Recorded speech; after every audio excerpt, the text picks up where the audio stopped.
Good morning and welcome to Cottage on a Hill.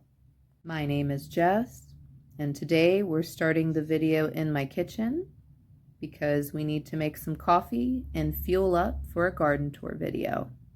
Let's go.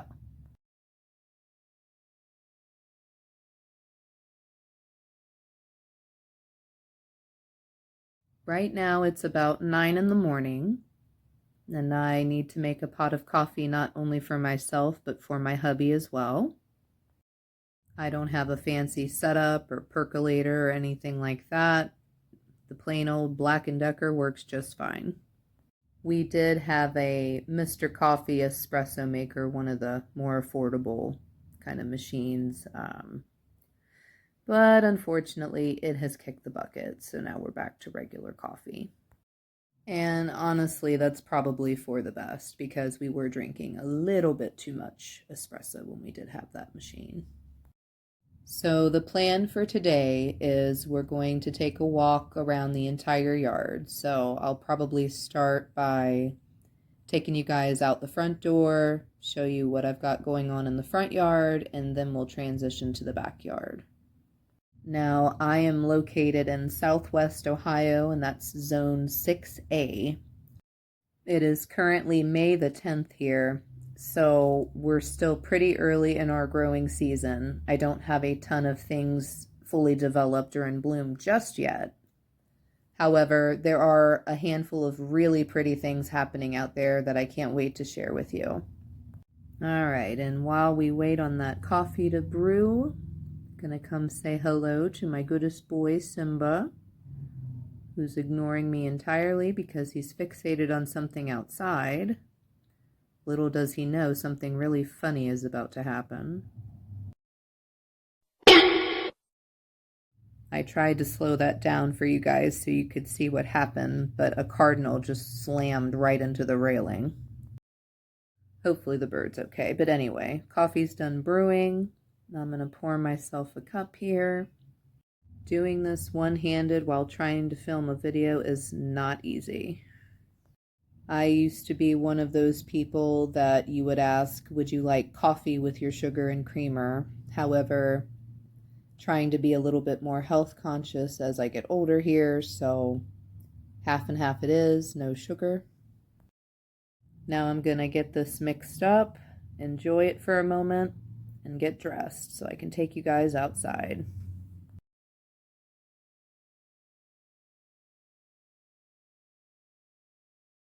All right, we had some coffee, we're dressed, but this hair has got to go. The temperatures have increased a bit and it's just a little too warm for my taste to have it down. All good, let's go.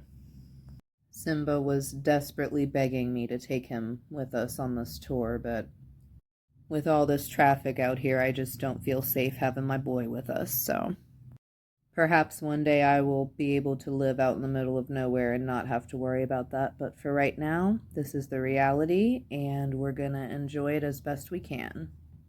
Right now I am on our deck, which is in dire need of a pressure wash and a seal, but ignore that.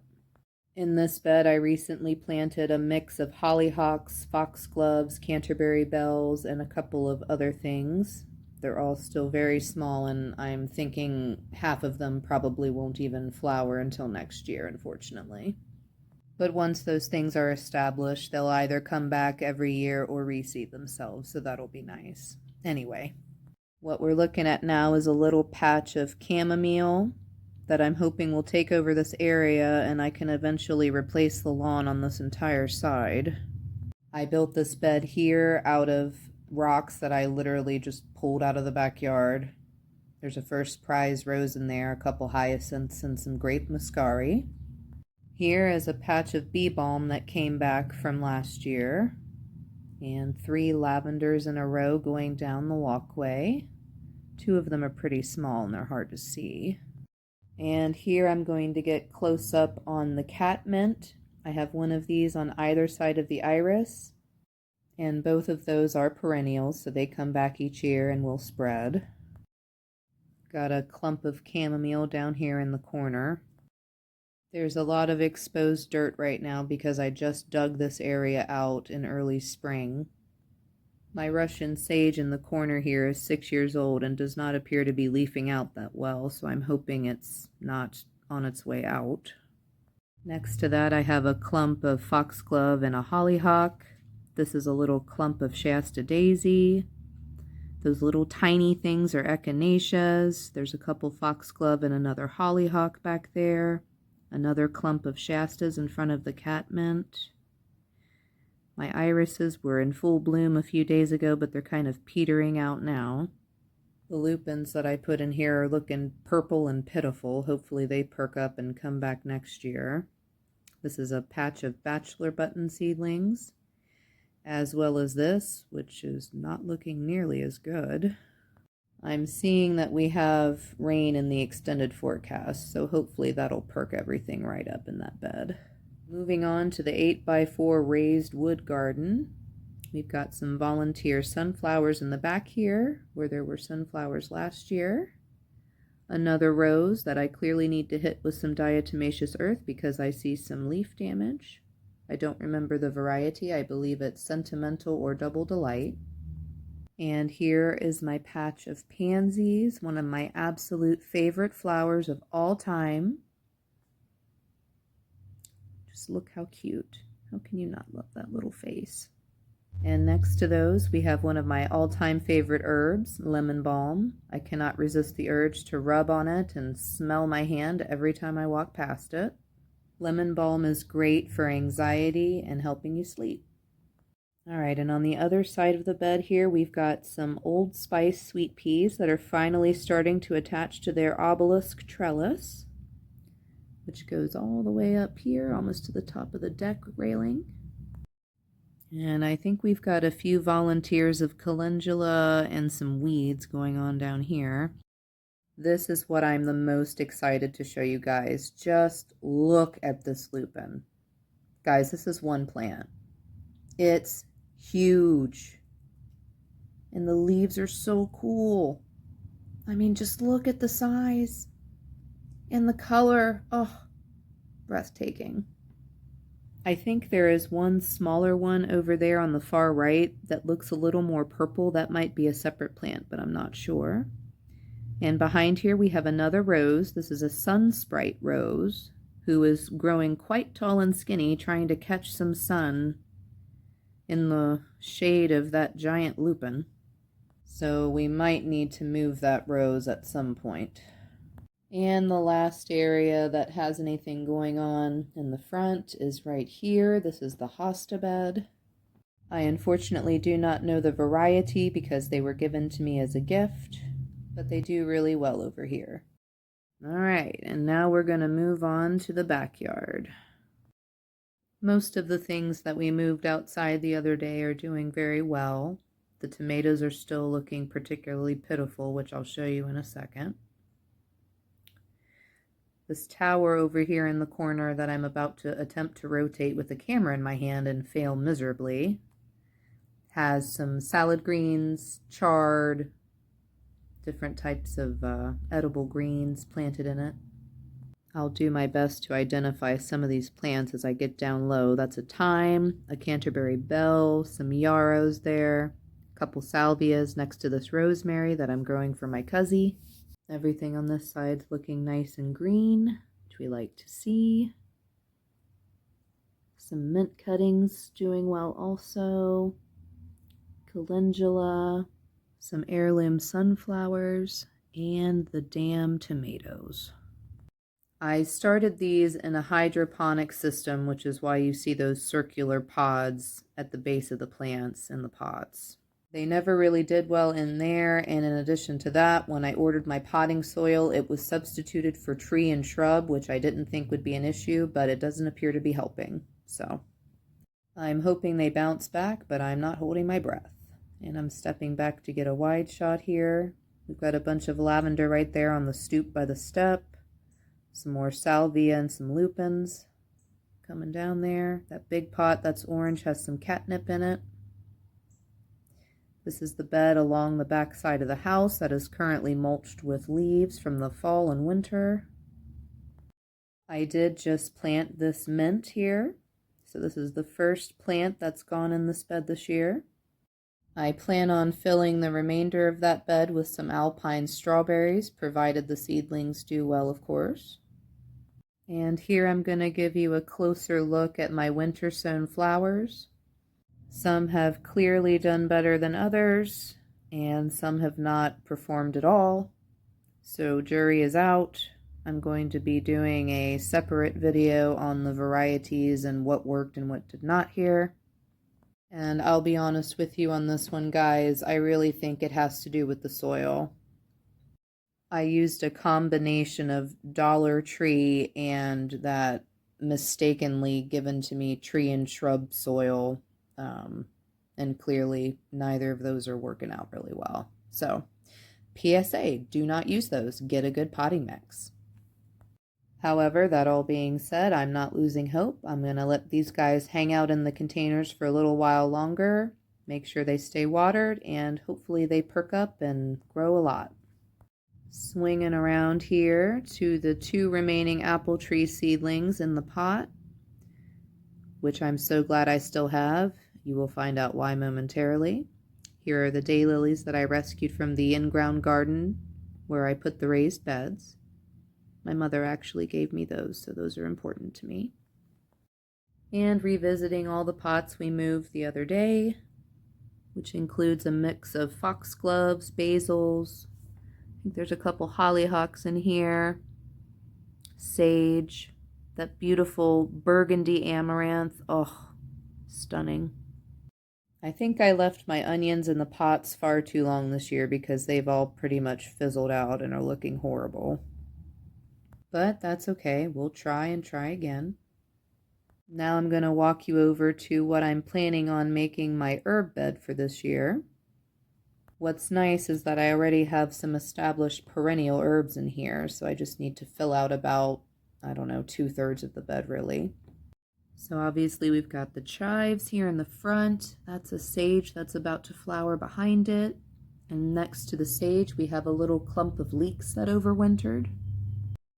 This is actually the second clump that overwintered. I've already harvested one. And now I'm going to attempt and fail to show you what the flower stalks on a sage plant look like. Sage is obviously an aromatic herb, but it's also a beautiful landscape plant. It flowers purplish blue, and it's just lovely. And I spy with my little eye a catmint.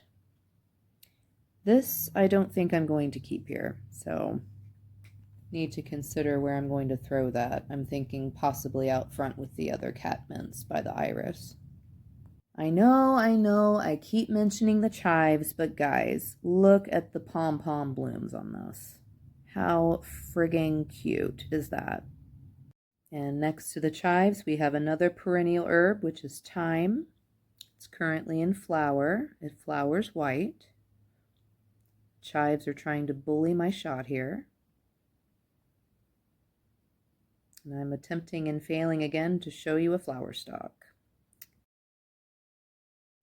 And here, I want to say this is a volunteer potato.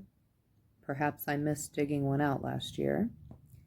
And on the end here, we've got chamomile. I believe the one in the front is Roman and the back one is German because it's taller. It's about to flower. Really looking forward to some chamomile tea. Chamomile has the same kind of chemical properties as lemon balm, so it's calming, anti-anxiety, and all of that. So, as a very anxious person, it is definitely something I like to have on hand, and I like to mix the two together as well. I've mentioned several times that I'm frugal and I don't like to waste anything, so this is actually an old shelf that I ripped off my basement wall. And it was such a sturdy, well-made shelf that I decided to repurpose it as an extension to my herb bed. And swinging around here, we've got a viburnum. It's a Judy or Judy variety. Not sure how you pronounce it. Here's your standard kind of generic red knockout rose bush, Just starting to put on some new growth there. And my other viburnum, you will notice, is much larger than the first. I think that's because the first year that I planted these, my mother, again, purchased these for me. Thanks, Mom. But the first year that I planted them, we got the cicadas, and they both suffered severe damage from that. So I think the first one is having trouble rebounding. And what we're looking at now is the new raised garden bed area. This used to be an in-ground garden that I heavily tilled, but it was getting to be too much trouble with all the weeds and the grass, so raised beds it is. We've filled these with some yard debris, so some broken up sticks, some logs, cardboard, leaves, basically any kind of organic matter I could find I threw in here.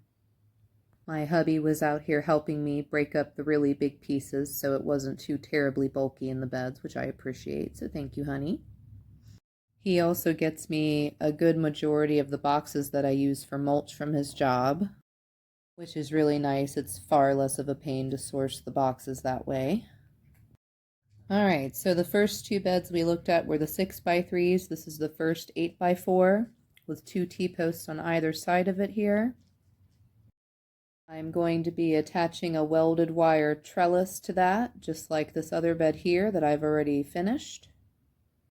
The original plan was to have 2 full beds of tomatoes, but the way it's looking right now, I don't know if that's going to come to fruition. We'll see. I have resisted the urge to weed as long as humanly possible. I cannot help but yank this little sucker right out of the ground because that, friends, is a pokeweed. And in my area, they are one of the nastiest, most persistent perennial weeds you can get. So as soon as you see one of those turkeys, you need to pull it out of the ground. And here we have the first of 2 round fabric beds on either side of the arch trellis.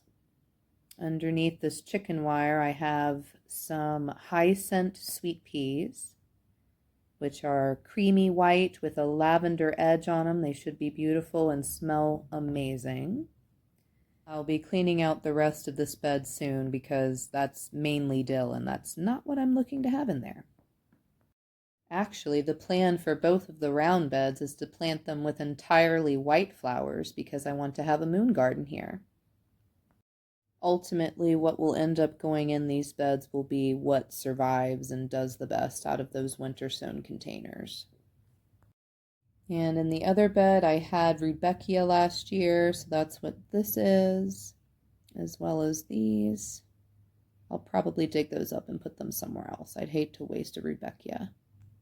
All right, and now we're going to turn around and check out the pond area. So the apple tree seedling in the right pot looks pretty good. Still green, doing okay. The pond itself, I went in later and fixed the fountains. They were not running in this video. They should have been, but I didn't want to stop to fix that because I was filming. The fountains are solar, the lily pads are fake, and the plant on the right side is real. It's actually a dock plant that I just uprooted from the bottom of the yard where the water pools. I figured it would do well in a pond. And as you can see, the second apple tree seedling is looking like it's not going to make it. Here is an elderberry that I planted last year, looking like it's going to bush out real nice. And over yonder across the pond, we have our fire pit. That's a solar candle lamp there behind the pond. Trying to get a sweeping shot of the back here so you guys can kind of see the whole picture. That's my cottage there, the White House. Back when I was on the market looking for a home in 2017, I searched for months and months and just wasn't finding anything that I really liked because a lot of the houses in this area have no yard and the houses are really close together. So needless to say, I was absolutely enthralled when I discovered this property, and the minute I walked out the back door, I knew I had to have it. And when I first saw the backyard, it was completely overgrown with weeds. It had not been maintained in years. And even still, I was just so excited to cultivate my own space and make it my own, make it beautiful. One of the first projects I did to accomplish this is what I refer to as my honeysuckle tunnel tree here. This used to be a tremendously large honeysuckle bush, but I came in with a chainsaw, heavily pruned the bottom, and continue to keep it pruned on the bottom half while letting the top grow as much as it wants to. And now I have a little hideaway. Well, that concludes the garden tour for today. I hope you enjoyed and that I'll see you again for the next one. Bye, friend.